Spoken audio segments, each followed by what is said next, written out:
The Song Dynasty was an era of brilliant invention.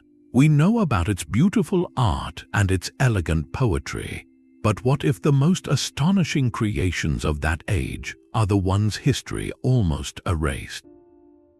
This was a civilization that built mechanical computers and mapped the stars with stunning accuracy, yet so many of its breakthroughs faded into obscurity. Today, you will uncover 25 forgotten discoveries that redefine what we thought was possible centuries ago. You will learn about a clockwork tower that mimicked the heavens, a manual for fire-breathing weapons, and the tragic loss of an encyclopedia larger than any library. How does an entire world of innovation simply vanish? To understand how such brilliance could be lost, we begin with a single, towering marvel. In the year 1090, in the capital city of Kaifeng, a scholar named Su Song completed a machine that defied its own era. It was a clock tower, but to call it just a clock is like calling the ocean a puddle. This structure stood over 30 feet tall, a symphony of bronze and wood powered not by gears and weights in the European style, but by a constant, elegant flow of water. Its heart was a water-driven escapement, a mechanism that regulated the machine's motion with a steady, metronomic precision that wouldn't be seen elsewhere for centuries. At the top, an armillary sphere allowed astronomers to track the sun, moon, and planets with breathtaking accuracy.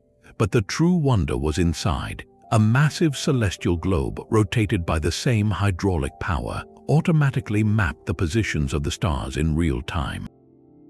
Imagine a planetarium that ran itself, its star map turning in perfect sync with the night sky outside. This was not just a timepiece, it was a mechanical computer, a physical model of the cosmos built to calculate and display celestial events. It was a testament to a society that saw the universe as a clockwork puzzle to be solved. And then it was gone. When the Jurchen Jin armies invaded and sacked Kaifeng in the 1120s, the clock tower was dismantled, its parts scattered or melted down for weapons. The knowledge of how to build it faded into whispers, then into silence. A machine that could predict the heavens was lost to the chaos of Earth, becoming the first ghost on our list of forgotten wonders. The loss of Su Song's clock was a tragedy of engineering, but the Song Dynasty's genius was not confined to bronze and water. It flowed into the very fabric of everyday life, reshaping how people held value in their hands. In the bustling markets of 11th century Sichuan province, a quiet crisis was brewing. The economy was booming, trade was flourishing, but there was a critical shortage of the material that made it all possible: copper. Coins were heavy, cumbersome, and increasingly scarce. How could commerce continue to grow when the physical money itself was holding it back? The solution emerged not from a mint but from a merchant's ledger. Private tea traders began issuing handwritten certificates of deposit, pieces of paper that represented a promise. A merchant could deposit a stash of heavy coins at a secure shop and receive a lightweight note to carry instead, redeeming it later for the actual currency. This simple act of convenience sparked a financial revolution. The government, seeing the system's potential and its risks, stepped in to standardize it. By the year 1024, the world's first government-issued paper money was born. It was called jiaozi. These were not the flimsy bills we know today. Each jiaozi note was a work of art and security, printed on special paper made from mulberry bark, stamped with intricate vermilion seals from multiple government offices, and laced with hidden marks known only to the issuers. The design was a deliberate fortress against forgers. To counterfeit money was a capital offense, and the state employed every artistic and bureaucratic tool to make it nearly impossible. The system was managed through official deposit shops, precursors to modern banks, where your paper promise was as good as gold, or in this case, copper. The impact was immediate and profound. Suddenly, large-scale transactions became effortless. A merchant could travel across the province without a wagon full of clinking metal. Tax collection became more efficient. the velocity of money, the speed at which it changed hands and fueled new enterprises, increased dramatically. But with this revolutionary power came a peril. The Song administrators were the first in history to confront inflation. If you could simply print more paper, what stopped the government from doing just that to pay for wars or grand projects? They learned, sometimes painfully, that the value of that paper was a fragile contract of trust backed by real reserves. When they printed too freely, the value plummeted, offering the world its first masterclass in monetary policy. This paper promise, born from a copper shortage, would eventually circulate across the empire and ripple out to inspire the world, yet its pioneering origins in those Sichuan markets remain one of history's most overlooked economic turning points. Paper currency transformed the marketplace, but another Song innovation would transform the very nature of conflict. While merchants balanced their ledgers, military engineers were perfecting a formula of sulfur, saltpeter, and charcoal that hissed with a terrifying potential.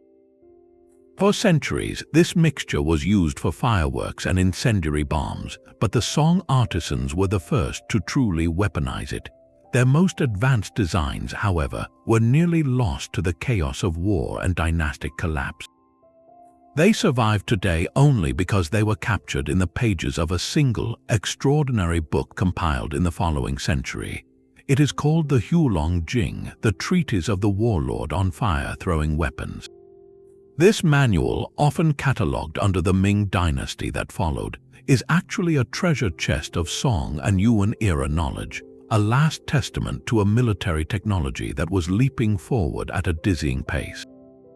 Within its illustrated pages, you do not find just one new weapon, you find an entire arsenal of flame. It describes hollow cast iron grenades filled with gunpowder and shrapnel, designed to explode into deadly fragments. It details the fire lance, a simple tube on the end of a pole that shot out a jet of flame and sometimes projectiles, the direct ancestor of every gun and rifle that would follow. But the manual goes further, into realms that feel startlingly modern. It documents early two-stage rockets where a booster would carry a payload of incendiary material over enemy walls before igniting a second explosive charge. It outlines the use of poison smoke bombs, combining chemistry with terror. And most chillingly, it provides instructions for pressure-triggered landmines, buried weapons designed to maim and demoralize advancing troops. This was not merely a collection of recipes, it was a systematic engineering text. It specified the precise grain sizes for the powder, the best metals for casting shells, and the optimal fuse lengths for different tactical situations. The Song military thinkers had moved beyond seeing gunpowder as just a spectacular fire. They understood it as a controllable force, a source of directed energy and calculated destruction. Every firearm that reshaped the world in the centuries to come, from the muskets of Europe to the cannons on battleships, traces its lineage back to these forgotten prototypes sketched in the Hulong Jing. The manual itself became a kind of time capsule, preserving blueprints for a revolution that its own creators did not live to see fully realized. Yet even as they mastered the chemistry of destruction, Song scholars were pioneering a science dedicated to uncovering truth, one that sought justice for the silenced. In the year 1247, a retired judge named Song Sai published a manual with a solemn title, Zai Yuan Jai Lu, which translates as the washing away of wrongs. This was not a text of philosophy or poetry, but a meticulous guide for investigators, the world's first systematic treatise on forensic medicine. Its driving principle was radical for its time: physical evidence does not lie. Song Sai was deeply troubled by the inaccuracy and corruption in many inquests, where a magistrate's whim or a bribe could decide a man's fate. He compiled his manual to bring reason and method to the gruesome but vital task of examining the dead. The book laid out step-by-step procedures for inspecting a corpse, demanding a hands-on approach that would make many officials of his day squeamish. A judge, he insisted, must overcome his own revulsion and examine the body personally, in clear daylight, searching for the subtle clues that revealed the final moments of a life. The manual detailed how to distinguish between a death by drowning and one by strangulation.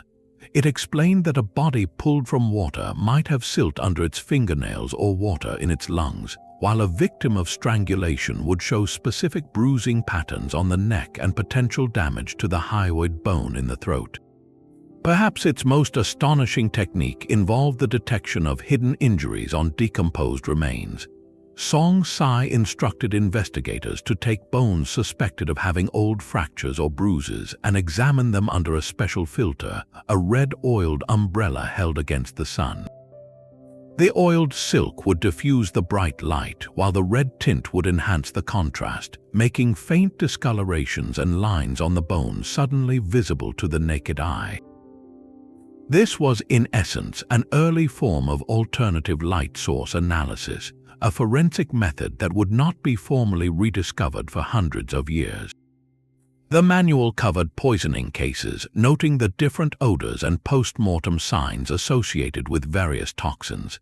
It advised on how to tell if a wound was inflicted before or after death, and even included protocols for exhuming bodies for re-examination. Song Sai's work established foundational principles that every death scene must be treated as a unique puzzle, that the body itself is the primary witness, and that methodical observation trumps assumption. For centuries afterward, his text remained the definitive guide for coroners across East Asia, its influence quietly shaping the development of forensic science long before the field had a name in the West. It was a forgotten pillar of rational inquiry, built not in a laboratory but in the mud of grave sites and the solemn quiet of mortuary rooms, all in the pursuit of washing away wrongs. While Song Sai sought truth in the stillness of a body, other song minds were solving a puzzle of motion, guiding travelers across the trackless expanse of the sea. For centuries, the Chinese had known of a curious property of lodestone, a naturally magnetic mineral that would align itself with the north-south axis of the Earth. But its use was largely confined to the art of feng shui, where masters employed these south-pointing stones to harmonize buildings with the invisible currents of the world. It was a tool for aligning palaces and tombs, not ships. The Song Dynasty engineers changed that forever. They took this mystical object and transformed it into the world's first practical marine compass. The earliest and simplest design was elegant in its simplicity. A magnetized iron needle was carefully stroked against a lodestone, transferring the magnetic property.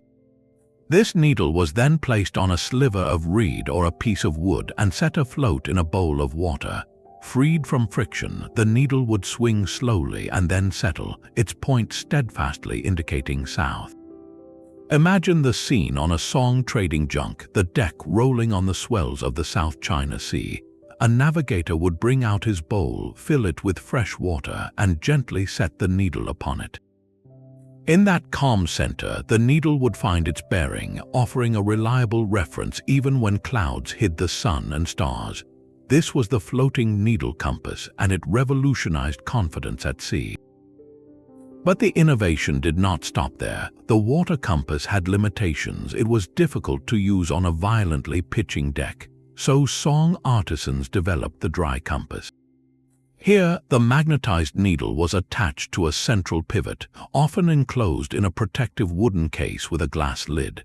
The pivot minimized friction more effectively than water, and the casing allowed the device to be used in any weather. Now a captain could hold a steady reference in his hand, a portable star fixed in a box. The impact was immediate and profound. Maritime trade, already vigorous, exploded. Song merchants could venture farther from the coast, taking more direct routes across open ocean. They sailed with newfound confidence into the monsoon winds of the Indian Ocean, reaching the coasts of India, the Arabian Peninsula, and even East Africa. Journeys that were once perilous gambles, reliant on unreliable coastal landmarks and the clear night sky, became calculated ventures. Sailing schedules could be planned, routes could be mapped with unprecedented accuracy, and the volume of silk, porcelain, and spices crossing the seas multiplied. This was not just an improvement in technology, it was a fundamental shift in humanity's relationship with the planet. The compass shrank the world. It provided a constant, invisible thread tying a ship to its destination. While the great European age of exploration was still centuries away, it was the refinement of this song instrument that first knit together the maritime Silk Road, creating a web of trade and contact that would eventually pass the technology westward, where it would one day guide explorers around the very globe. The compass began as a stone for aligning the dead and became the needle that charted the future for the living. The compass gave sailors a fixed direction, but it held a secret flaw only a curious mind could uncover. That mind belonged to an 11th century polymath named Shen Kuo. A man of boundless interests, he was a statesman, an astronomer, a geologist, and perhaps one of the greatest scientific observers of his age. While others used the compass as a trusted tool, Shen Kuo looked at the needle and asked a dangerous question. Why does it never point exactly where it should? He knew from astronomical observation that the North Star marked true geographic north, the axis around which the Earth spins. Yet when he placed his compass and looked at the needle, it pointed slightly off to the side. The discrepancy was small, perhaps a few degrees, but it was consistent and undeniable. The compass needle was not pointing to the celestial pole. It was loyal to something else entirely, a magnetic north. Shen Kuo was the first person in history to document this phenomenon, which we now call magnetic declination. He deduced this not in a single moment of inspiration, but through painstaking, systematic work. He would take precise readings of star positions, particularly the North Star, using sophisticated sighting tubes. He would then compare these celestial maps to the bearing shown by his finest magnetized needles. Night after night, he plotted the data, building a record of the persistent, slight error. His conclusion was revolutionary. The Earth had two north poles. One was a fixed point in the sky, a geographic reality. The other was a wandering point of magnetic attraction, buried somewhere deep within the planet itself. He even speculated that this magnetic pole might slowly move over time, a hypothesis that modern science has confirmed. This was a staggering leap of understanding. In Shen Kuo's world, the compass was not just a tool that worked, it was a tool that told a deeper truth about the planet's hidden nature. He recorded all this in his vast collection of essays, known as the Dream Pool Essays. Yet this critical insight that the compass needle points to a magnetic field and not a geographic point would remain largely unknown outside of scholarly circles in China. When the compass technology finally traveled west centuries later, European navigators had to rediscover magnetic declination the hard way through confused voyages and shipwrecks.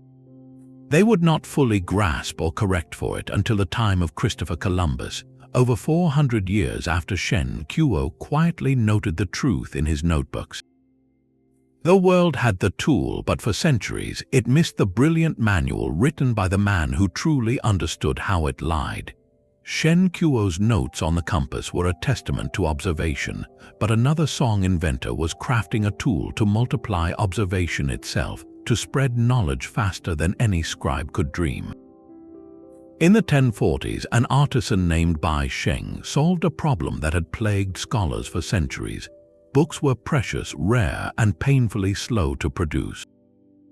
The dominant method was block printing, where a master carver would meticulously chisel an entire page of text in reverse onto a single wooden plank. One mistake could ruin the whole block, and once a book was printed, that block was useless for any other text. Bai Sheng saw the inefficiency and envisioned a system of breathtaking modularity. His invention was movable type. He began not with wood, but with fine, sticky clay. He would hand-carve a single Chinese character onto the end of a small, square clay tile, creating a raised, reversed image. This tile was then fired in a kiln, transforming the soft clay into a hard, durable ceramic type. He made not just one of each character, but dozens of the most common ones, building a vast repertoire of reusable symbols. The process of printing was a physical dance of precision. To compose a page, Bai Sheng would take an iron frame and place it upon an iron plate.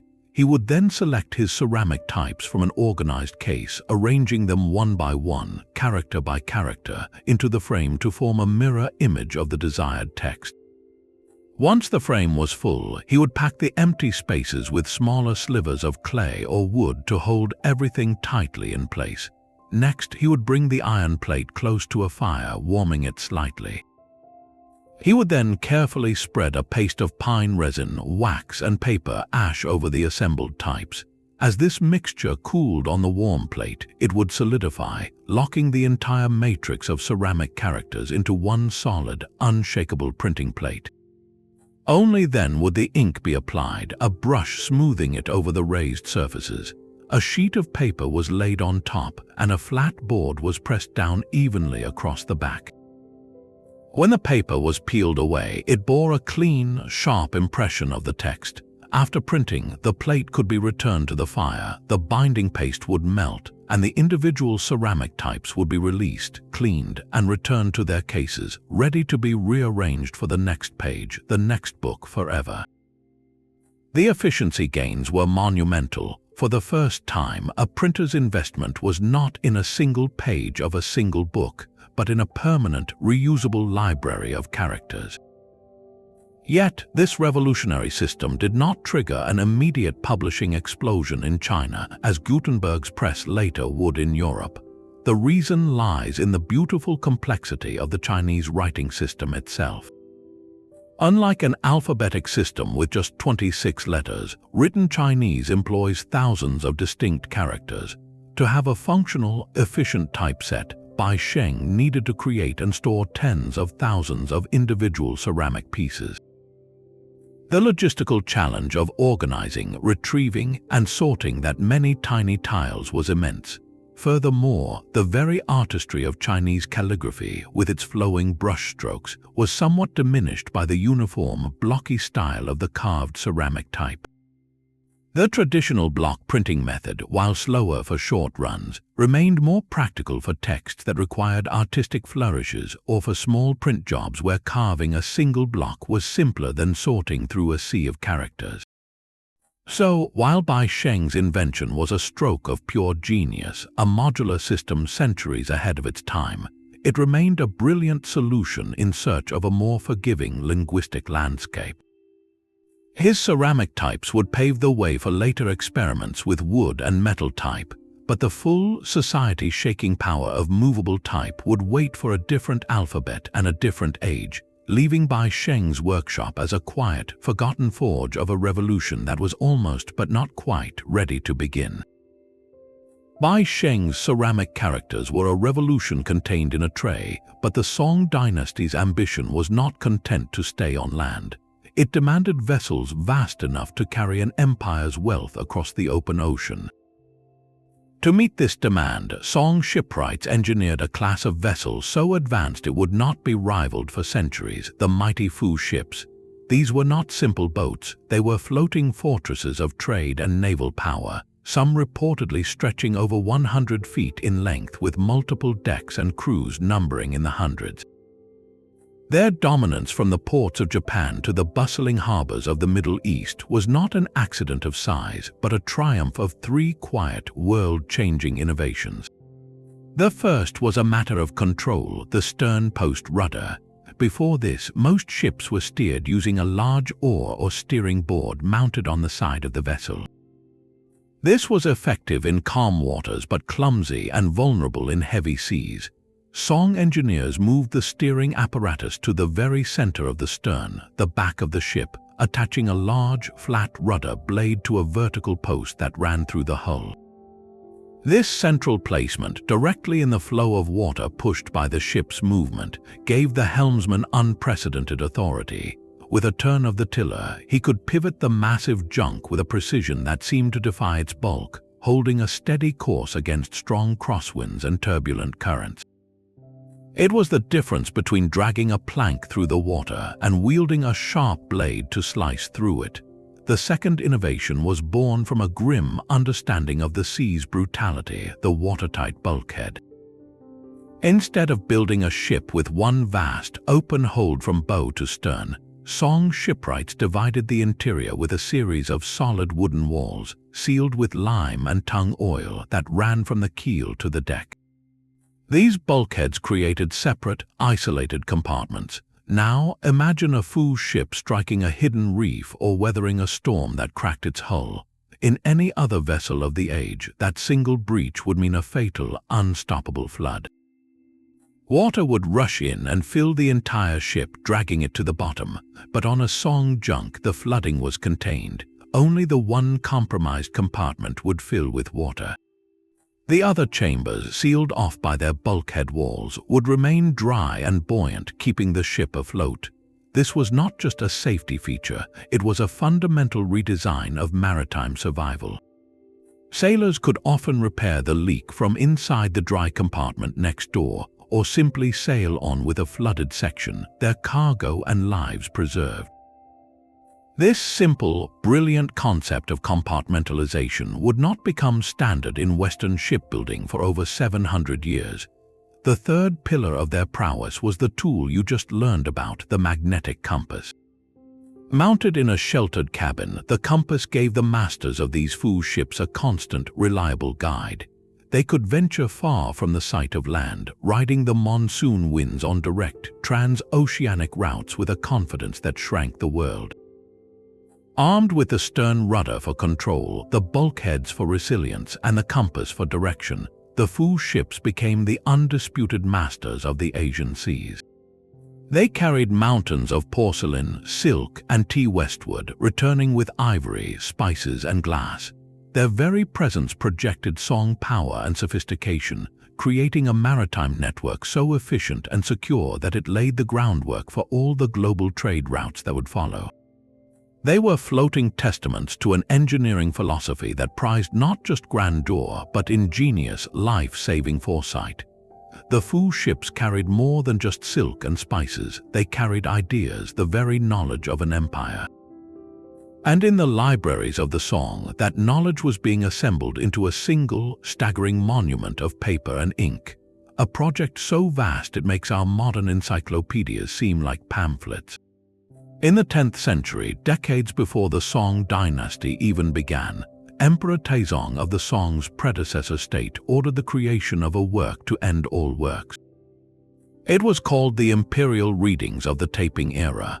Its goal was nothing less than to gather every shred of significant knowledge from the past, to preserve the entire intellectual heritage of Chinese civilization in one organized, accessible place. Think of the collected wisdom of Greece and Rome, the archives of Persia and India, all the great libraries of the ancient world combined into a single set of shelves. That was the ambition. The scale is almost incomprehensible. Teams of the most brilliant scholars and scribes labored for years, scouring every classic text, every historical record, every philosophical treatise and technical manual they could find. They copied, categorized, and compiled. The final work stretched to over 1,000 volumes. Each volume was not a slim pamphlet but a dense handwritten book. If you were to stack them, the tower of paper would rise higher than a multi-story building. This was not meant for casual reading. It was the ultimate reference work, a tool for governance. An emperor or a minister facing a complex problem, a question of law, agriculture, astronomy, or ritual, could theoretically turn to this master index of human experience and find guidance. It was a database in paper form, designed to make the wisdom of the ancients immediately actionable for ruling a complex state. The encyclopedia was organized by category, a system known as leshu. You could look up celestial phenomena and find every relevant passage from historical texts about comets and eclipses. You could research flood control and find the methods tried by dynasties centuries past. It was a map of all known knowledge meticulously charted, and then history turned the page. The original 1,000-volume masterwork, the complete set painstakingly created under imperial command, has vanished. It did not burn in a single dramatic fire. It was likely lost to the slow, grinding entropy of time, to the damp and the worms, to the chaos of dynastic transitions where preserving a library was less urgent than surviving a war. Today, only a few hundred scattered fragments of the original survive, scattered like leaves from a giant fallen tree. We have chapters on music, on rare birds, on court ceremonies, tantalizing glimpses of the whole. The loss is immeasurable. This was not just a collection of books, it was a curated forest of human thought, a snapshot of an entire world's intellectual achievement at a specific point in time. Within those lost volumes were undoubtedly texts that themselves have since disappeared, quoted only within the encyclopedias pages. It was a library that contained other libraries, a memory of memories. Its disappearance is a quiet, profound tragedy, a reminder that the great firewall against oblivion is not built of stone but of constant, vigilant care. The imperial readings were a promise to remember everything, a promise that time, in its relentless flow, ultimately broke. But knowledge of the body and the stars was not enough. To truly master the physical world, Song scholars peered into the very nature of matter itself, where they encountered a substance of chilling duality.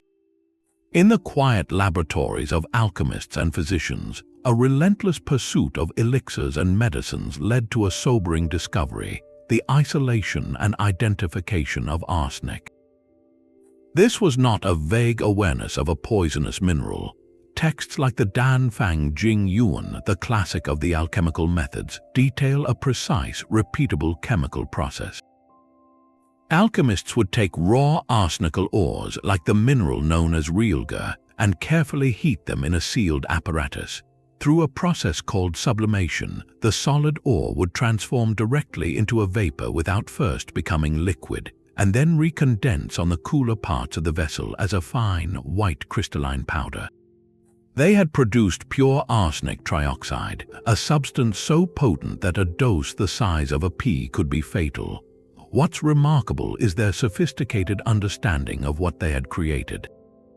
They documented its properties with clinical clarity, noting its solubility, its lack of taste that made it so dangerously deceptive, and its devastating effects. Yet, in a stunning demonstration of early toxicology, they also recognized its paradoxical power.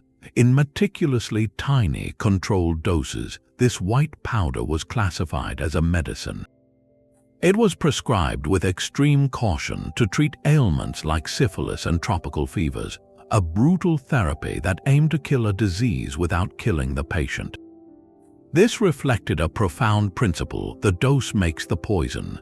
They understood that the same substance could be a healer or a destroyer, and that the line between them was measured in grains. This was not magic, it was chemical science, a systematic exploration of nature's most dangerous corners, yielding a knowledge that was both a shield and a sword, locked in a single, silent white powder. Arsenic revealed the duality of matter, but another discovery would reveal the earth itself as a shape-shifter, its very climate a story written in stone. In the late 11th century, Shen Kuo, that same relentless observer who puzzled over the compass, was traveling through a rugged, arid region of northern China. The landscape was one of dry riverbeds and rocky cliffs, a place where tough shrubs clung to life under a harsh sun. It was here, while overseeing a government project, that he made a discovery that seemed to defy all logic. Embedded in the face of a cliff high above the current valley floor, he found a layer of stone that contained not just shells, but the distinct tube-like impressions of fossilized bamboo shoots. Bamboo, a plant that thrives in hot, wet, subtropical climates, a symbol of the lush south. It had no business being here, petrified in a rock wall in this cold, dry north. A lesser mind might have dismissed it as a curiosity, a freak of nature, but Shen Kuo saw a clue to a grander mystery. He reasoned with breathtaking clarity. Bamboo cannot grow here now. Therefore, the conditions here must have been different when these plants were alive. This was not a small shift. The presence of an entire bamboo forest implied a climate that was significantly warmer and far wetter than the one he stood in. He had stumbled upon fossil evidence of ancient climate change, but his deduction went even deeper. He looked at the cliff itself. The bamboo was not just on the ground, it was entombed in solid rock strata high above the modern terrain. This meant the land itself had transformed. He proposed that over immense spans of time, the very earth was in motion. Mountains could rise from what were once seabeds. Rivers could carve out gorges and then vanish, leaving their stony beds as silent ridges. The climate, he concluded, was not a fixed backdrop, but a dynamic character in the planet's long biography, shifting over epochs too vast for human memory. In that moment, Shen Kuo articulated the core principles of geology and paleoclimatology. He understood that the present is not the key to the past, but rather, the past holds the key to understanding the present. He saw fossils not as oddities, but as historical documents, pages from an ancient environmental record. This idea that one could read the history of climate and landscape in the rocks would not take hold in Western science until the work of thinkers like James Hutton and Charles Lyell nearly 800 years later. Shen Kuo had connected the dots between a fossil and a forgotten monsoon, between a cliff face and a moving continent, laying a forgotten cornerstone for our understanding of a planet that is always, slowly, becoming something else.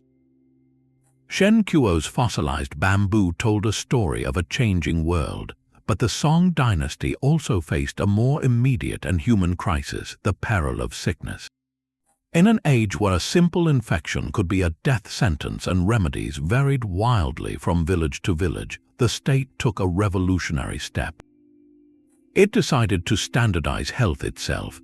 At the heart of this effort was the Imperial Medical Bureau, a sprawling government department that did far more than tend to the emperor's court. Its mission was public and its tool was a book. In the year 1151, the Bureau published the formulary of the pharmacy service. This was not just another healer's notebook. It was a national pharmaceutical code, a binding set of rules that transformed medicine from an artisanal craft into a regulated science. The formulary compiled and authorized over 700 proven drug recipes, from common herbal tonics to complex prescriptions for fevers, pains, and digestive ailments. Each entry was precise, listing not only the ingredients but their exact proportions, the method of preparation, and the specific ailments it was meant to treat. Think of it as the first government-approved cookbook for health, where a pinch too much or too little was not a matter of taste but of life and death.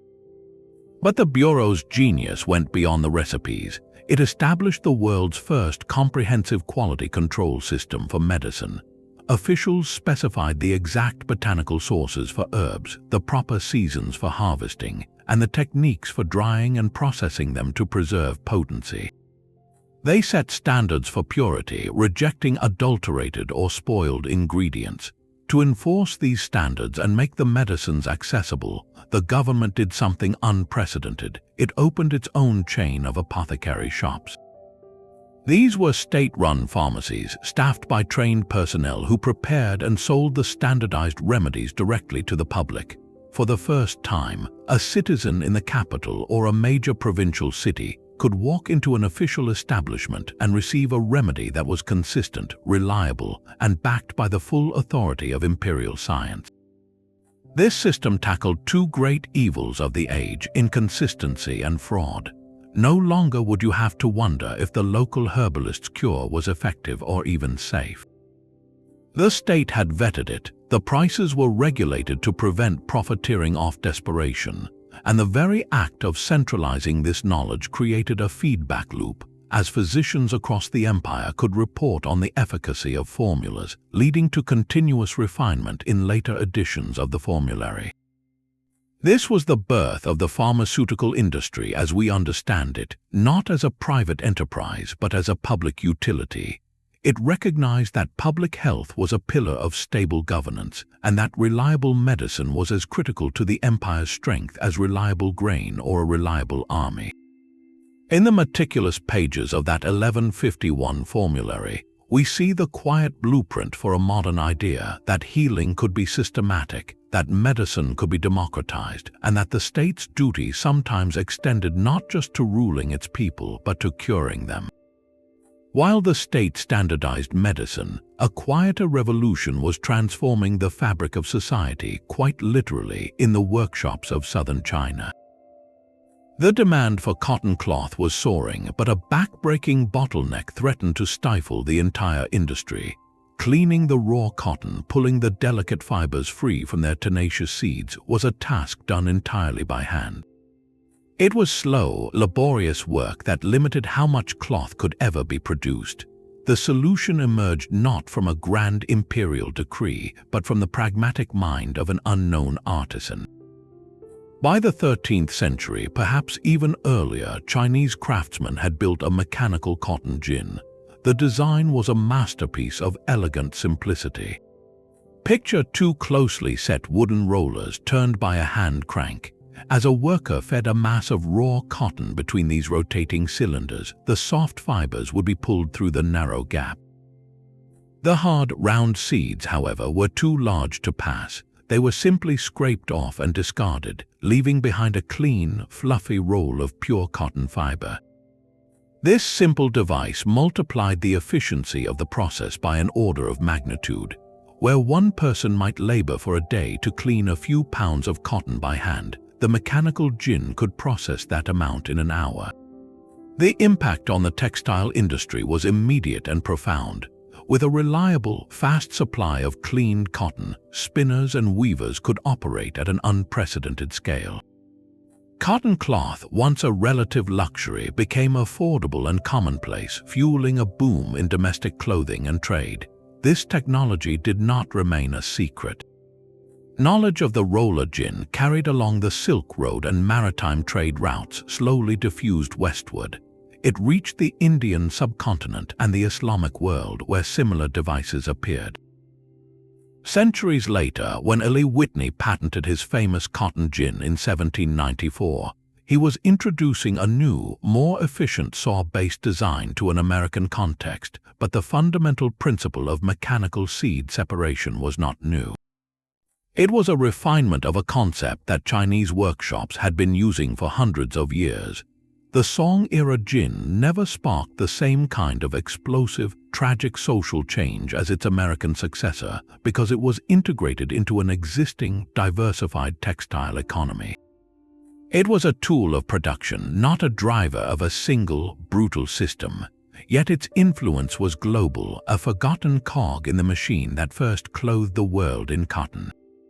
The cotton gin mechanized a single task, but to govern a sprawling empire, the Song needed a tool to comprehend the whole. That tool was etched not on paper, but in stone, a permanent declaration of geographical mastery. In the year 1136, a cartographic masterpiece was carved into a stone stele, a slab meant to endure for millennia. It is called the Map of the Tracks of Yu, and to look at it is to witness a quiet revolution in how humanity sees its place on Earth. Earlier Chinese maps often served symbolic or administrative purposes, showing idealized relationships between provinces or the flow of cosmic energy. This map was different. It aimed for something radical: representation. It depicts the core of China with a startling focus on accuracy, particularly its eastern coastline and the vast, branching networks of its major rivers, the Yellow River and the Yangtze. The outline of the coast, with the distinctive bulge of the Shandong Peninsula and the inward curve of the Hangzhou Bay, is immediately recognizable even to a modern eye. This was not drawn from myth, but from accumulated data, from the logs of sailors and the reports of imperial surveyors. But the map's true genius lies in its method. Overlaid across the entire landscape is a precise grid of squares. Each square represents a fixed distance on the ground, 100 li, roughly equivalent to about 30 miles. This was a cartographic scale, a system that allowed anyone reading the map to measure real-world distances simply by counting squares. Imagine the power this gave to a regional governor planning a grain shipment or a military commander moving troops. For the first time, a map was not just a picture, it was a calculating device. The detail is immersive. Hundreds of place names are meticulously engraved, from major cities and provincial capitals down to specific mountain ranges and river fords. It notes the Great Wall snaking across the north and even includes Korea as a landmass across the sea, acknowledging its place in the known world. This level of annotated detail transforms the stone from a mere chart into a portable database of the empire. The shift this represents is profound. The map of the tracks of Yu moves geography from the realm of the symbolic into the realm of the scientific. It prioritizes measurable relationships over philosophical ones. It treats the land as a system of connected, physical facts to be navigated and managed. This stone stele, surviving wars and dynasties, is a silent testament to a bureaucracy that understood knowledge as power, and that the first step to wielding that power was to draw a truly reliable map. The stars were not just points of light to Song astronomers, they were a dynamic, sometimes violent, text to be read.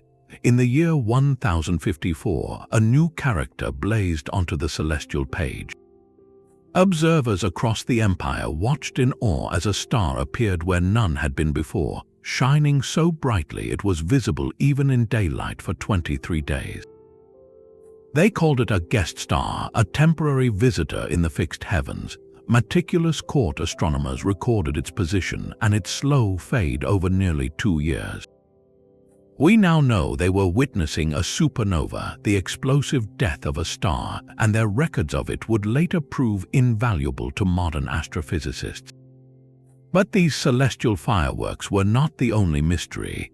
There was also the silent, predictable behavior of comets, those wandering snowballs of ice and dust. Every time a comet graced the night sky, its glowing tail swept across the darkness in a consistent, curious pattern. No matter the comet's path, the tail always streamed away from the sun. It was as if some invisible force, some cosmic breath, was blowing the comet's veil in a single, constant direction. The great observer Shen Kuo pondered this phenomenon deeply. He rejected the superstitious idea that comets were omens formed from chaotic earthly vapors. Instead, looking at the evidence, he proposed a radical theory. He suggested that the sun itself emitted a subtle form of chi, a fundamental energy or effluvia that pushed against the fine material of the comet. This solar chi, he reasoned, was what swept the tail into its sun-opposed stream, much like a strong wind pushes smoke from a fire. While his framework used the classical concept of chi, his reasoning was empirical and his conclusion startlingly accurate. He had identified a directional force originating from the sun that interacted with celestial bodies. Centuries later, science would give this force a name, the solar wind, a constant stream of charged particles flowing out from the sun that sculpts the tails of comets and shapes the magnetic fields of planets. Shen Kuo, watching from a silent observatory with the naked eye, had conceptually mapped a stellar gale that spacecraft would only confirm in the 20th century. He saw the effect and deduced the cause, a forgotten whisper of solar breath in the ancient records. This same attention to detail that mapped the stars and cleaned cotton also turned inward to the most personal of daily rituals. Among the Song people, a new tool for cleanliness emerged, one you likely used this very morning. Archaeological digs and textual records from this era reveal the world's first true bristle toothbrush. Its design was brilliantly simple and effective. The handle was crafted from bone or bamboo, shaped to fit comfortably in the hand. At one end, a series of small holes were drilled. Into these holes, artisans inserted stiff, coarse bristles taken from the back of a hog. The bristles were tightly bound and secured, creating a brush head not unlike the one we know today. This was a significant leap beyond the older, universal method of dental care, the chewing stick. People across cultures had long used frayed twigs or fibrous roots to scrub their teeth, but the Song toothbrush was a dedicated instrument, a designed tool for a specific task. It combined a durable handle with a replaceable brushing surface, a concept of personal hygiene that was both advanced and accessible. These brushes became common enough to be mentioned in household manuals and found in the remains of ordinary homes, not just imperial tombs. They were a product of a society that valued refinement and bodily care, an everyday luxury. Centuries later, when European merchants and travelers like Marco Polo journeyed to the East, they encountered this curious and effective implement. They brought the idea back with them, where it slowly replaced the traditional linen cloths and salt rubs used in the West. The humble toothbrush, a staple of modern life across the globe, began its journey in the workshops and bathhouses of the Song Dynasty, a quiet testament to the fact that some of history's most profound revolutions are the ones we hold in our hands every single day. While personal tools like the toothbrush refined daily life, the survival of the empire itself depended on a more fundamental craft feeding millions. In the fertile fields of the Song countryside, a quiet agricultural revolution was taking root, one that moved farming from a practice of brute force to one of elegant precision. The tool at its heart was a complex implement known as the multi-tube seed drill seeder. Picture a farmer guiding a wooden frame on wheels. At the front, a sharp iron plowshare cuts a neat furrow into the earth. Directly above it, a carefully designed seed hopper, a container holding grain, is mounted. From the bottom of this hopper, several narrow tubes descend, their openings precisely aligned just behind the plow blade. As the farmer pushes the device forward, the vibration of the wheels causes seeds to trickle down from the hopper, through the individual tubes, and drop in a steady, metered stream into the freshly opened trench. A simple chain or brush mechanism might even cover the seeds with soil as the machine moves on. This was not just an improvement, it was a complete rethinking of sowing. For millennia, the standard method was broadcast seeding, where a farmer walked his field, flinging handfuls of seed in a wide, sweeping arc. It was wasteful as seeds landed unevenly, many eaten by birds or falling on unprepared ground. It was chaotic, leading to overcrowded patches and barren spots. The multi-tube seeder solved all of this. It placed each seed at a controlled, optimal depth protected in the soil. It spaced them out in neat, parallel rows, giving every seedling room to grow without competing fiercely with its neighbors for sunlight and nutrients. This precision conserved an enormous amount of precious seed, perhaps by half or more. It dramatically improved yields because plants grew stronger and healthier. And it reduced backbreaking labor, allowing one farmer to sow a field with a consistency and speed that would have required a team before. This technology represented a conceptual leap from scattering to engineering, from hoping for a good harvest to systematically ensuring one. It was a form of early mechanized agriculture, a data-driven approach to the land that sought to maximize output from every single inch. Similar seed drill devices would not become widespread in Europe until the agricultural revolution of the 17th and 18th centuries, meaning this Song innovation gave Chinese farmers a head start of over 500 years in the science of precision farming. In the rhythmic clatter of its seeds falling through those wooden tubes, you can hear the sound of an empire investing in its own future, one perfectly placed grain at a time. Yet the ingenuity that fed the empire also powered it, quite literally, with a flame drawn from the earth itself. Far from the precision of the seed drill, in the rugged hills of Sichuan province, Song engineers confronted a different kind of challenge. Salt was not just a seasoning, it was a strategic commodity, essential for preserving food and sustaining armies. The region held vast deposits of brine, salt-rich water trapped deep underground, but extracting it was a monumental task.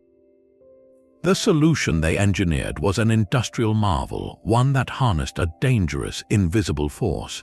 They learned to drill, using a technique called percussion drilling. teams of workers would raise and drop a heavy iron bit suspended by bamboo cables from a towering derrick.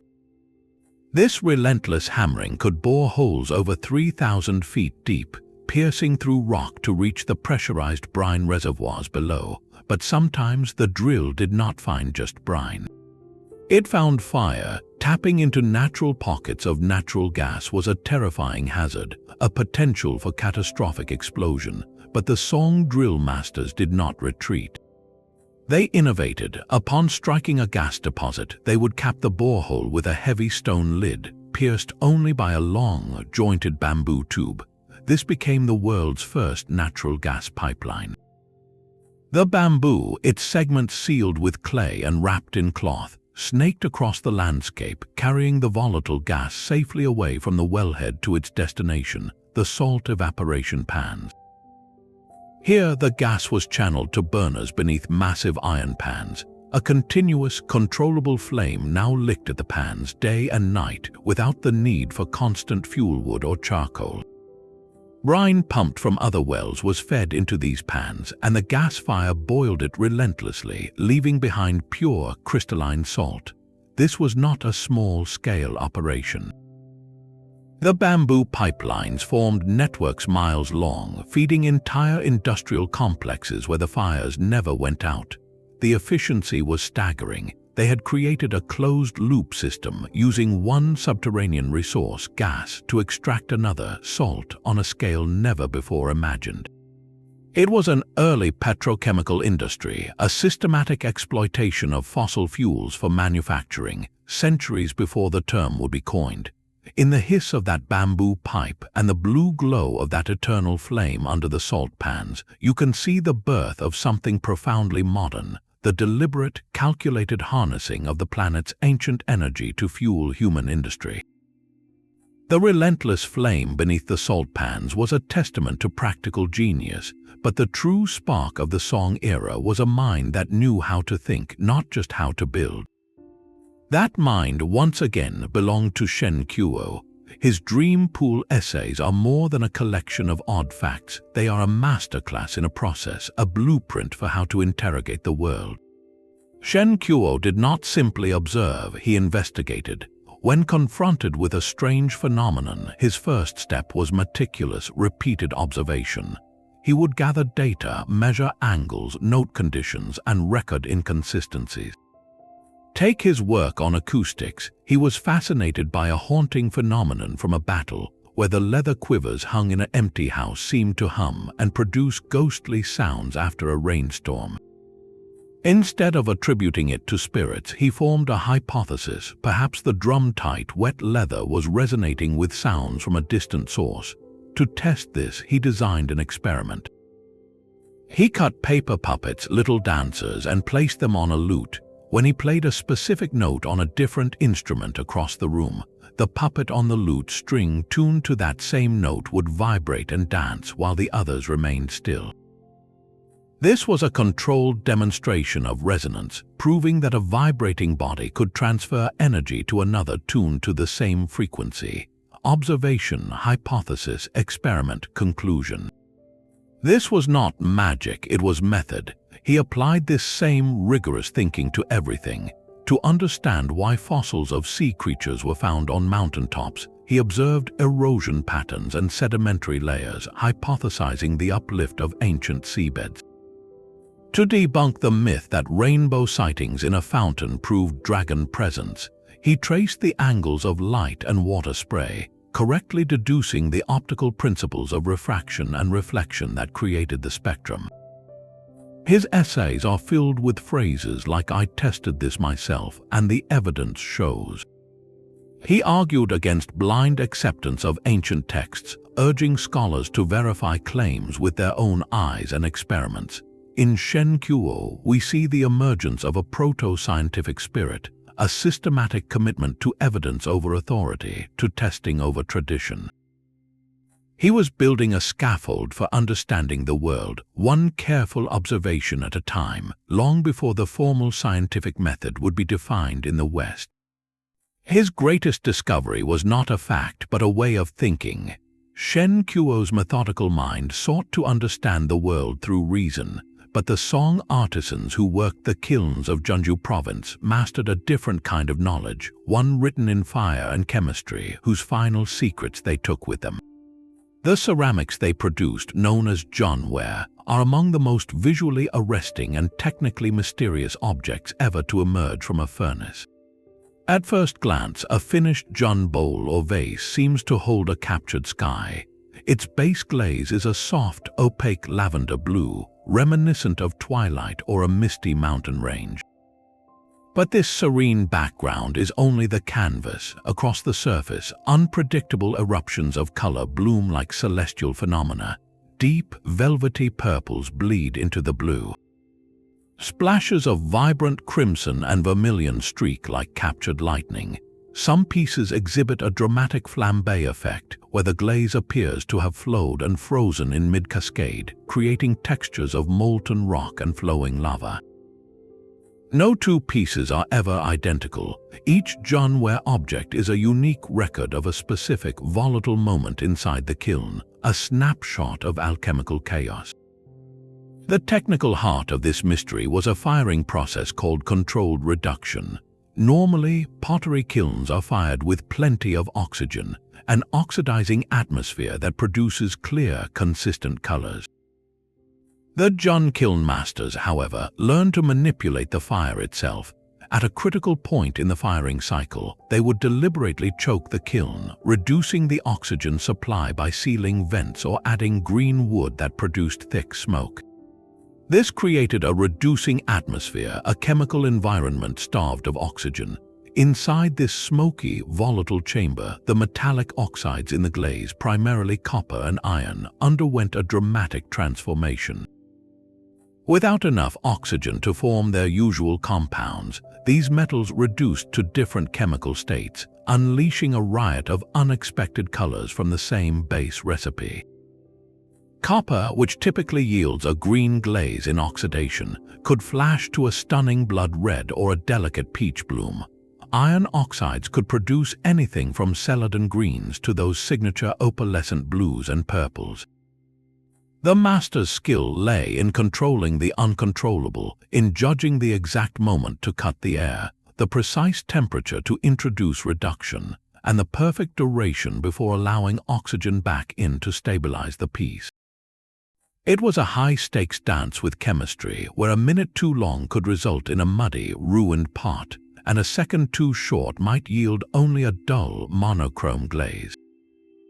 The most prized effects, like the intense purple splashes known as persimmon red or the intricate crackle patterns filled with darker oxide, were the result of recipes and timing so precise they were likely guarded like state secrets within workshop families. And then the knowledge vanished with the fall of the Song Dynasty and the devastation of the Mongol invasions. The political stability and lavish court patronage that sustained these elite kilns collapsed. The master potters were scattered, their workshops destroyed. The intricate oral traditions and handwritten formula books that detailed the exact clay mixtures, the specific local minerals, and the minute-by-minute firing schedules were lost to war and time. Later dynasties, most notably the Ming and Qing, tried desperately to replicate Jeonware, commissioning imperial kilns to recreate its glory. They produced beautiful ceramics, but they could never quite crack the code. The colors were often too uniform, the reds too artificial, the mysterious opalescent depth simply missing. The authentic Song Jeonware effects remained elusive, a ghost in the glaze. This permanent loss transformed surviving pieces into objects of almost mythical value. Today, a genuine Song Dynasty Jeonware vessel, with its otherworldly flambe and impossible blues, is a pinnacle of ceramic art, fetching astronomical sums at auction and residing in the most revered museum collections. They are frozen echoes of a flame that no one alive knows how to reproduce, making each one a priceless relic of a forgotten science of beauty. While Jeonware captured the chaotic beauty of fire, another Song project sought to impose perfect order on the physical world, one timber and tile at a time. In the year 1100, the government commissioned a work of staggering ambition, not a palace or a pagoda, but a book. Its title was Yingzhou Fashi, which translates roughly as Treatise on Architectural Methods. This was not a theoretical text on beauty, it was a master blueprint, a bureaucratic manual designed to standardize the very bones of the empire. Imagine the challenge facing the Song administration, governing a realm undergoing massive construction, from frontier fortresses to elegant bridges and sprawling government offices. Quality and cost varied wildly from province to province. The Yingzhou Fashi was the solution, a comprehensive rulebook for building that turned architecture from an artisan's secret into a reproducible science. At its heart was a revolutionary system of modular design. The manual defined 8 distinct grades of building, from the most humble official structure to the most majestic imperial hall. For each grade, it specified a standard unit, a basic measurement called the kai. This single module determined the dimensions of every single structural component that followed. The thickness of a pillar, the spacing of a bracket, the length of a beam, all were mathematically derived from that foundational kai. This meant any team of craftsmen anywhere in the empire could build to the same precise specifications, ensuring structural integrity and a consistent aesthetic language. The manual's detail is breathtakingly thorough. It contains hundreds of intricate woodworking diagrams showing exactly how to carve the complex interlocking brackets known as dugong that supported heavy tiled roofs without a single nail. It provides exact recipes for mortars, specifying the correct ratios of lime, clay, and sand for different purposes, from foundational work to decorative plaster. It even details the formulas for paints and pigments, listing the minerals and binders needed to produce specific, lasting colors for palace walls. But perhaps its most modern feature was its inclusion of labor and material estimates. For any given project, a supervisor could calculate exactly how many workdays were required for each task, from felling trees to laying tiles, and what the total cost in materials should be. This prevented corruption, controlled budgets, and allowed for efficient, large-scale project management across thousands of miles. The Yingzhou Fashi did more than just standardize, it preserved. It captured in meticulous detail the advanced engineering knowledge of master builders, knowledge that was often passed down only orally from father to son. By committing it to paper, the manual saved that wisdom from being lost to time or disaster. It ensured that the architectural genius of the Song, its ability to create structures of both immense strength and graceful beauty, could be replicated and sustained for generations, literally building the framework of a unified and enduring civilization. High above the salt pans and the printing shops, Song astronomers were engaged in a more silent hunt, tracking the heavens with instruments of breathtaking precision. Among their most refined tools was the zenith sector, a device dedicated to capturing a single, perfect moment in the sky's daily rotation. Its purpose was to measure the precise altitude of a star as it passed directly overhead, crossing an imaginary line called the zenith. This was not a casual observation. By locking onto a specific bright star at the exact second it reached its highest point, an astronomer could calculate his latitude on Earth with remarkable accuracy. The instrument itself was a masterpiece of geometry and craftsmanship. Imagine a long, narrow tube mounted on a perfectly aligned frame that allowed it to tilt only along the north-south meridian. Inside the tube, a fine crosshair of silk thread gave the observer a razor-sharp sight line. The entire apparatus was calibrated with a graduated arc, a curved scale marked in tiny, precise increments. When a target star approached the meridian, the astronomer would peer through the tube, tracking its slow ascent. At the precise moment the star crossed the center of the crosshair, he would call out, and an assistant would record the angle shown on the scale. This measurement, the star's zenith distance, was the key. The meticulous nature of this work allowed for discoveries far beyond simple navigation. by taking repeated, exacting measurements of the same stars over years and even decades. Song astronomers like the great Guo Shaojing began to detect something extraordinary, a subtle wobble in the very fabric of the sky. They were tracking changes in the obliquity of the ecliptic, the tilt of Earth's axis relative to its orbit around the Sun. This tilt is what gives us our seasons, and it is not constant. It undergoes a slow, cyclical shift over a period of about 41,000 years. Guo Shaojing and his colleagues, using instruments like the zenith sector, gathered data so precise that they could quantify this minute change. They understood that the angle was very slowly decreasing in their time, a fact confirmed by modern astronomy. This was not guesswork, it was data-driven cosmology. Their observations provided a long-term record of planetary mechanics, proving that the celestial clockwork was even more complex and dynamic than previously imagined. In the quiet of an observatory, with an eye pressed to a wooden tube, they measured the slow nod of the planet itself, achieving an accuracy that would not be surpassed for centuries, all in pursuit of a single, perfect point in the moving sky. The same curiosity that measured the stars also examined the dirt beneath his feet.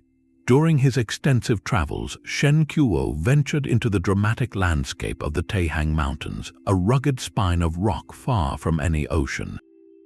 Wandering through the cliffs and gorges, he noticed something that seemed completely out of place. Embedded in the solid rock faces, high above the valley floors, were layers of stone packed with fossilized seashells. Not just a few, but countless numbers of them, preserved in the strata as clearly as if they had been placed there yesterday. Even more telling, he found bands of smooth, rounded pebbles, the kind you only see on a beach or a riverbed, tumbled by endless waves or currents, now locked in stone 1,000 feet in the air. A superstitious mind might have seen a divine prank or a mythical flood. Shen Kuo saw a history book. He reasoned with impeccable, ground-breaking logic. Seashells belong to creatures that live in the sea. Smooth pebbles are shaped by moving water. Therefore, this place, these very mountains, must once have been the bottom of an ancient sea. The land itself had transformed. He envisioned eons of silt and sediment, the remains of countless marine organisms, slowly settling on that primordial seabed, layer upon layer, compressing under their own weight over millions of years into solid rock.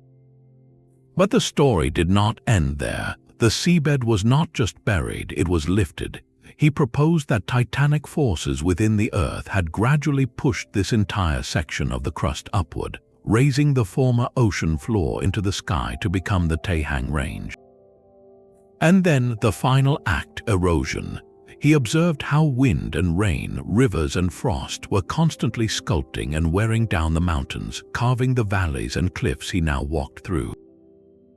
The rounded pebbles in the cliffs were not just proof of an ancient shore, they were relics of the very erosive power that was still shaping the world around him. In one sweeping deduction, Shen Kuo had articulated the core principles of alluvial geology, sedimentation, and orogeny, the building of mountains. He understood the earth as a dynamic, ever-changing system, where landscapes were not permanent fixtures but temporary scenes in a drama spanning incomprehensible time. He saw the mountain not as a static monument, but as a sentence in a story whose first words were written on an ocean floor.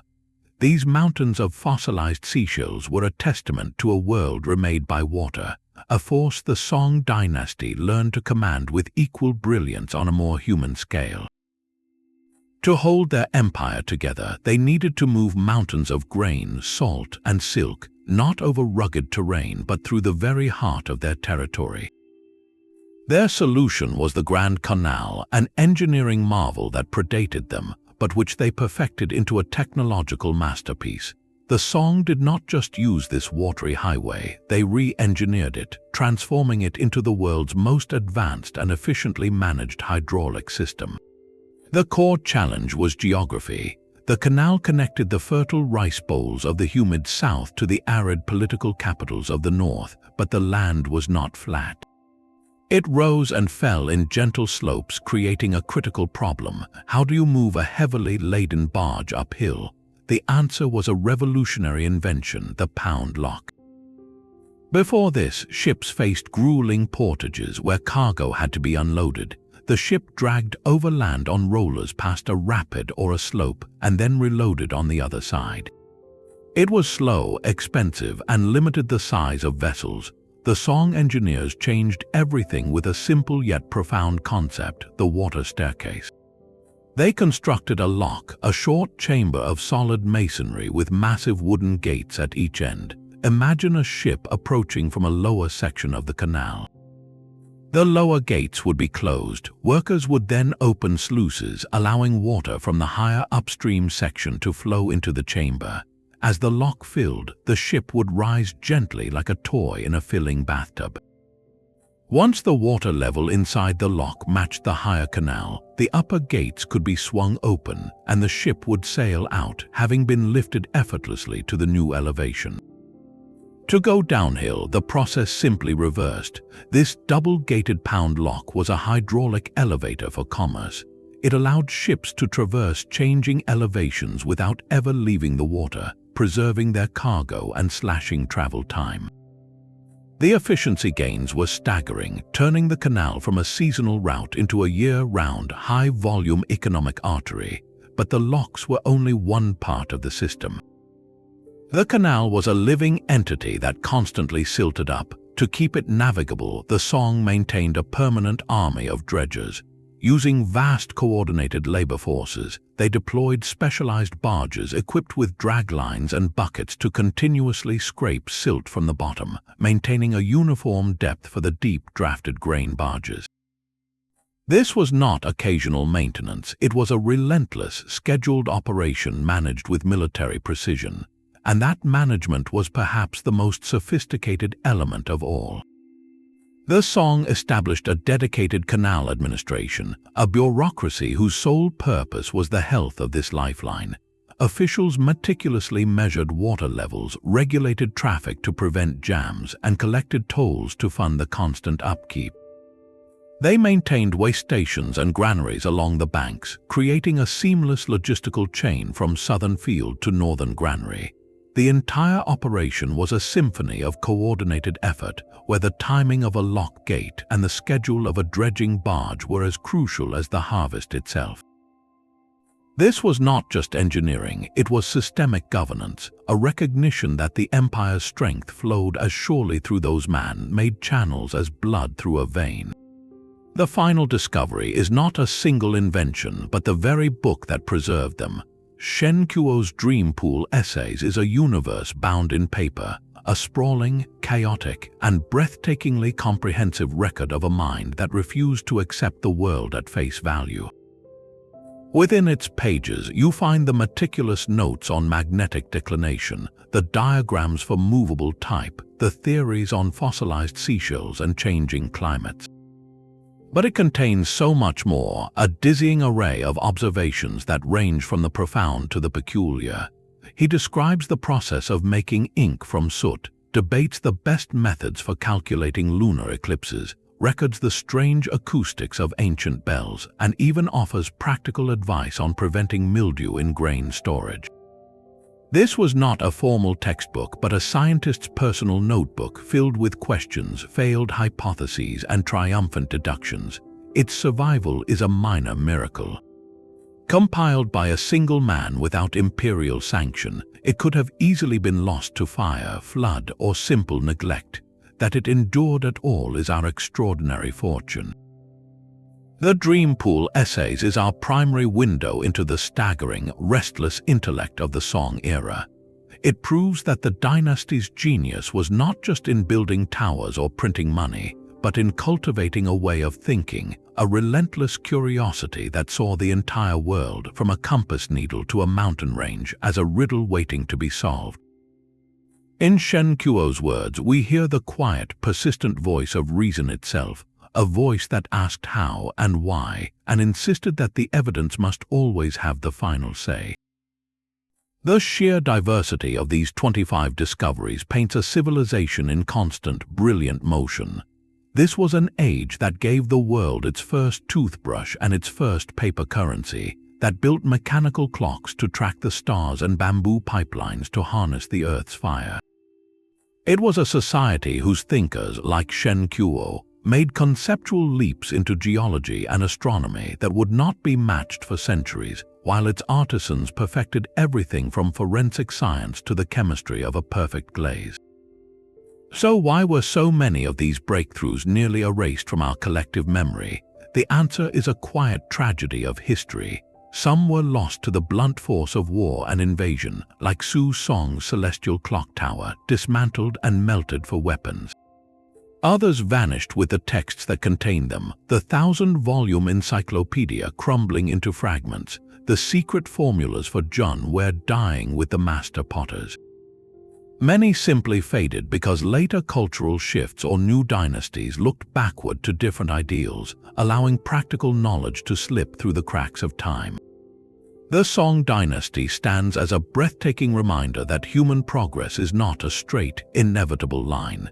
It is a fragile tapestry woven from curiosity and ingenuity, but vulnerable to fire, to conquest, to simple neglect. To remember the Song only for its serene landscapes and elegant poetry is to miss the point entirely. This was a pinnacle of human innovation, a civilization that asked how the world worked and dared to build the answers. Their legacy whispers to us from fossil cliffs and rusted compass needles, a powerful call to look closer at the past, to recognize how much brilliant light can be swallowed by the shadows, and to marvel at what we are still, miraculously, able to find again.